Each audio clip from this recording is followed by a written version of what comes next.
Hi, I'm Andrew Trendle. You're watching NME, and we're here with Franz Ferdinand's Alex Kapranos. Hello. How are you doing, Alex? Yeah, not too bad, Andrew. How are you? Yeah, not bad at all. It's good to speak to you again. Yeah, you too. Where in the world are you right now? I'm in Scotland right now. Yeah, in fact, I'm going up this afternoon. Bob's got an exhibition of his photography that he's been doing while we toured the world for the last few years. So I'm really looking forward to that. Looking forward to seeing the rest of the band and seeing his photos. Now, we are here to launch Hits to the Head. Well, let's start with Billy Goodbye. What a banger. Oh, yeah. Oh, cheers. Yeah. It's certainly fun to play live. In fact, I can't wait to play it live. We were rehearsing up in Glasgow the other day, and we were Rick, the guy that mixes our sound, was recording it. I went through to the room to have a listen, and I was like, oh, aye, yeah, I think that could work pretty well live. You know, you kind of get a feeling for what a song's going to do. But yeah, glad you like it, Andrew. Cheers. It's got a nice, it shows off Franz Ferdinand's glam side, which Aye, there's definitely a bit of that to it, and it was quite good fun putting some like extra stomps and double drumming and that kind of thing on it. We recorded this one in a different way from how we recorded before. So we recorded it in my studio here in Scotland. It was just the band performing, you know. Classic way of recording a band playing live in a room together, and so you've got that raw performance. And then instead of having a producer in, we then sort of worked with Stuart Price afterwards. He was great to work with. And so like bringing in the sort of like, I guess the textures and the sonics of it, we had a really good conversation. And it was cool. Like he was not really interested in talking about technical things. It's just a presumption that you know how that shit works. And it was more about, what do you want the song to make people feel?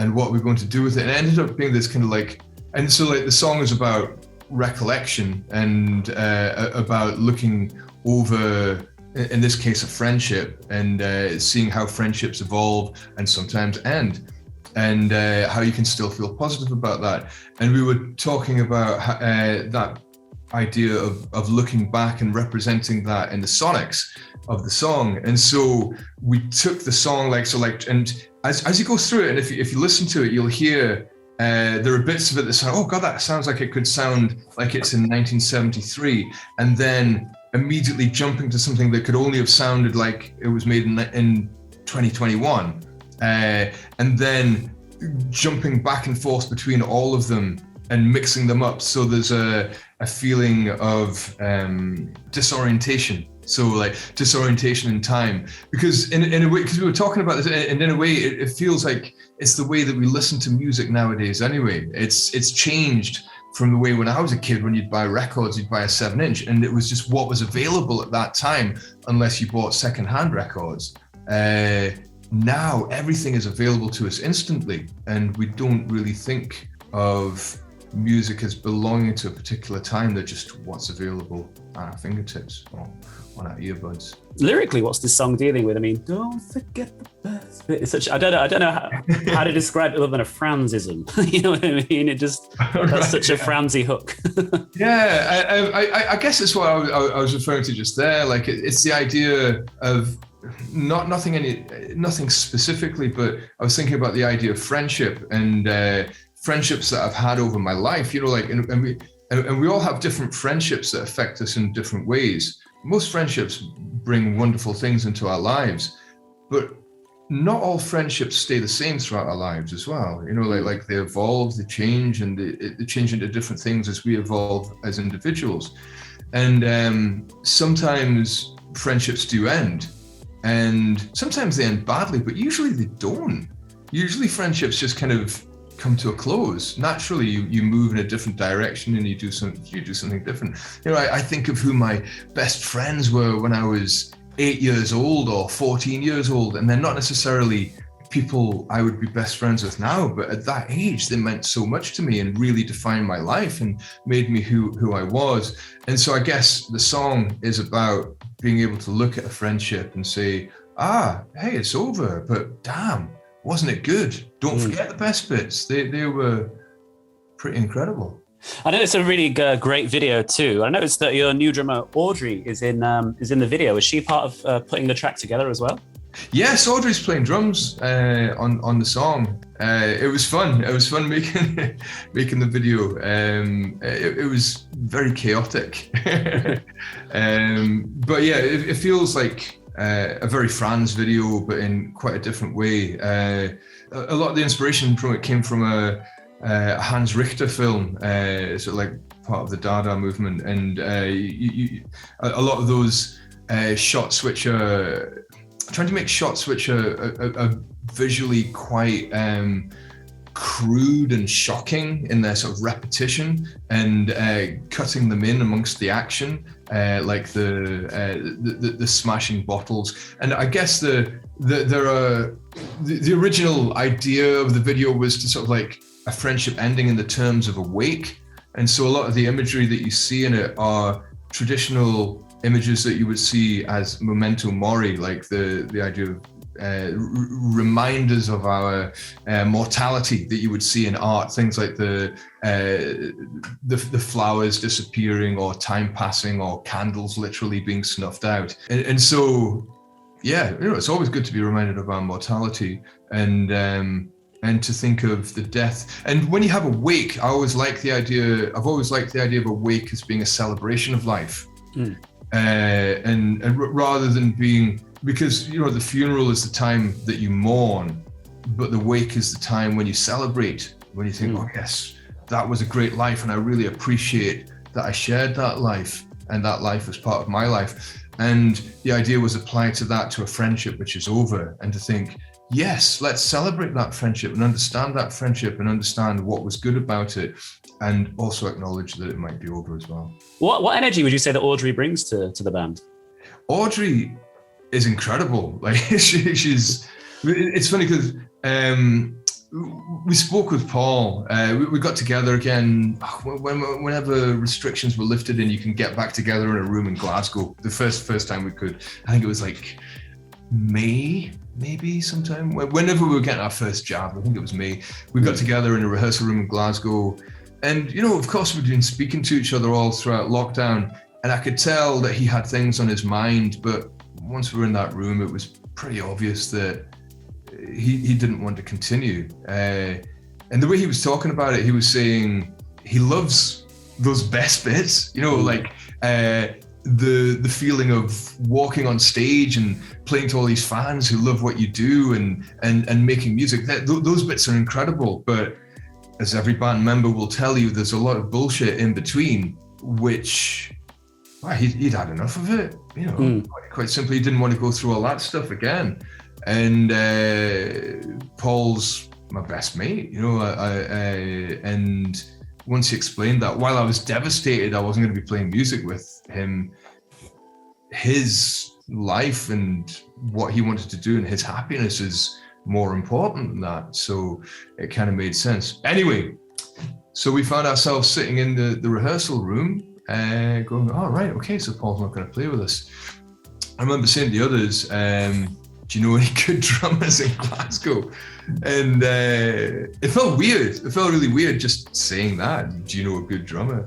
And we were talking about drummers, and Audrey's name came up straight away. I was like, oh yeah. And we were like, oh yeah, she's amazing. She's incredible. Should we get in touch with her? And Julian said, yeah, I'll give her a ring. So he literally phoned her up, and she said, oh, I'm free this evening. Do you want me to come down? So she came down, and it felt brilliant.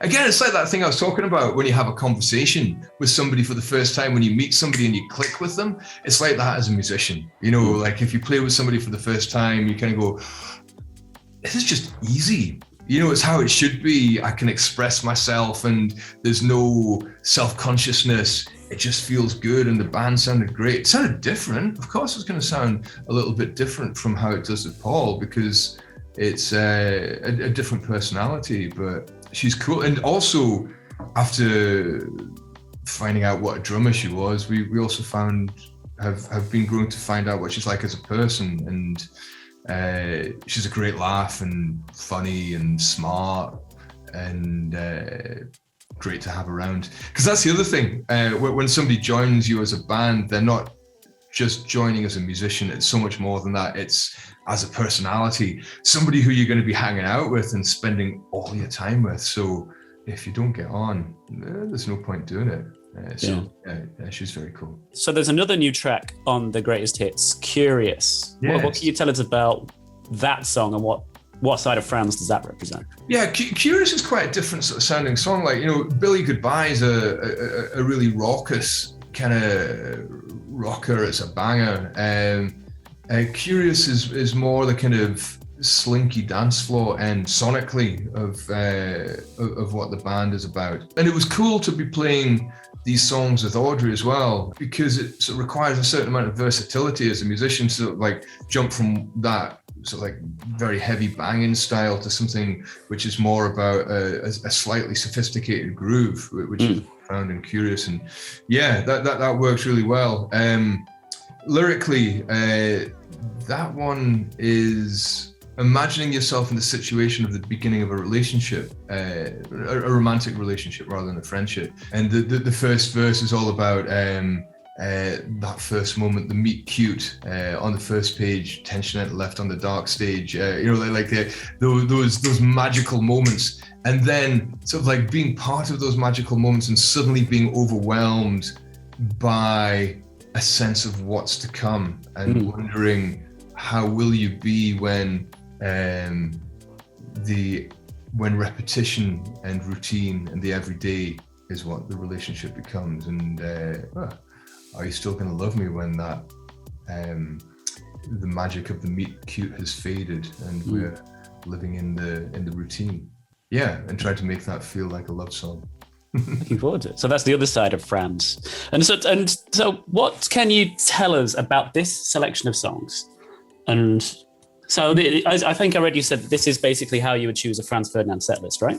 Yeah, it's not any set list. Like it's specifically, it's kind of like how you would choose a set list at a festival. It's if I was going to see a band at a festival, I'd want to hear the bangers. Like I find it really frustrating when you go and see an artist and in the context of something like a festival, and there's nothing but like 40-minute solos and improvisation and nothing related to what you love of that artist. There are other gigs for that kind of thing, and of course, as a fan, you do want to see that other side of the band sometimes, and there are different gigs for that kind of thing, usually on an album tour.